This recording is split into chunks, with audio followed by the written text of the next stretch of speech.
Sobra ng lago nitong ating kangkong. Daming bunga. Magta-try tayo ng isa dalawang timba na kahit fresh pa yung seed pods. Tingnan natin kung mag-dry. Kukunin niya yung mga sustansya ng mga vines. Ilalagay natin sa isang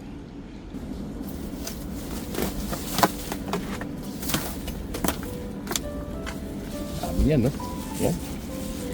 Yan yung mga seed pods. Marami, di ba? Yan. Kunin na natin yung mga tuyo na. Yung mga hindi pa, matutuyo siguro yan. Kukuha ng sustansya sa vines na. Yan, tuloy lang natin. Ayan na yung mga pasok after na trim natin yung mga magugulang na kangkong na may seed pods.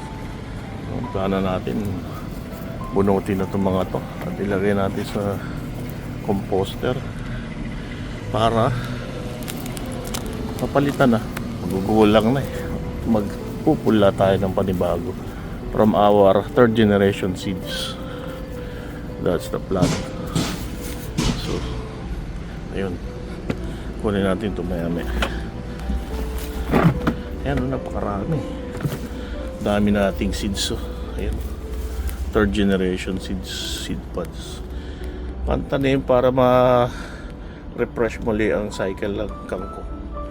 Pag matanda na ang kangkong yan pangit na hindi na magandang panggulay, pang seed pods na lang talaga. So fresh restart, first goal of the new year, magre-replanting tayo ng kangkong from seeds. Okay, let's get it on. Panahon kanina nag-start medyo maaraw-araw.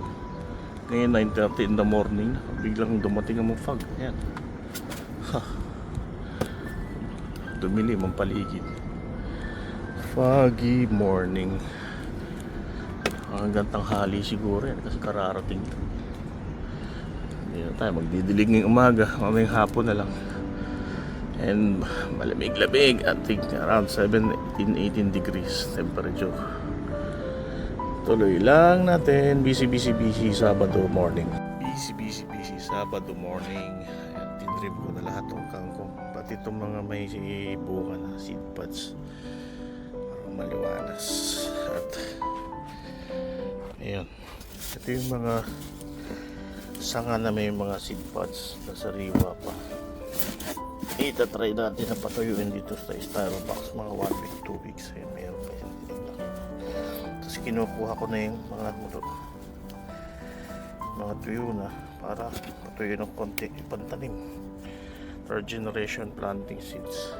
At ito nyo nakuha ko diyan, dami isang malaking plastic cup, dami ng pantanim nito, sobra.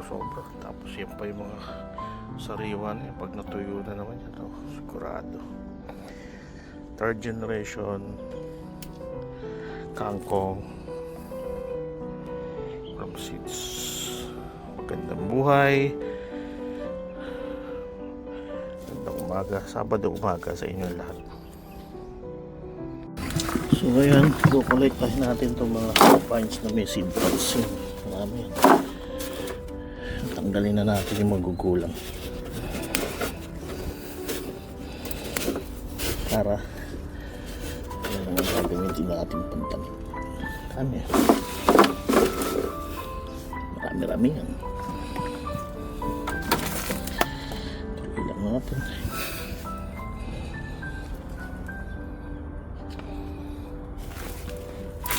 Yan,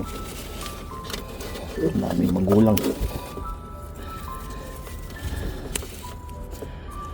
And then kung yung mga daming dry na, yung mga magugulang or hindi mo masyado magulang, tingnan natin after a week or so kung magdadry sila at itatry natin na possible. I'm sure pwede yan. Susipsipin ng mga seed pods ang sustansya ng vines para matuloy ang kanilang pagmamature. That's the plan. Tuloy lang natin, let's carry on. Talagang tapon dito sa kangkong na to, pero yun, kahit magugulang na, mayroon pa rin ako nakuha ng mga ang luto. Tapos then the rest. Ayan, papatuyuin ang seed pods para may sanga, para may sustansya makukuha ang seed pods. Ayan, nakuha natin na dami, tuyo na. And the rest, diretso sa sako, pang composting. Or kung meron tayong alagang mga manok o kambing at baboy, rabbit, pakain natin yan. Napakaganda ng potential talaga dito sa kangkong.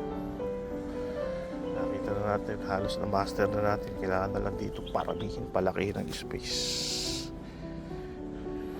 May yaman, may pagyaman sa kangkong, promise. Yan ang ating nakikita at kailangan paniwalaan. Mindset.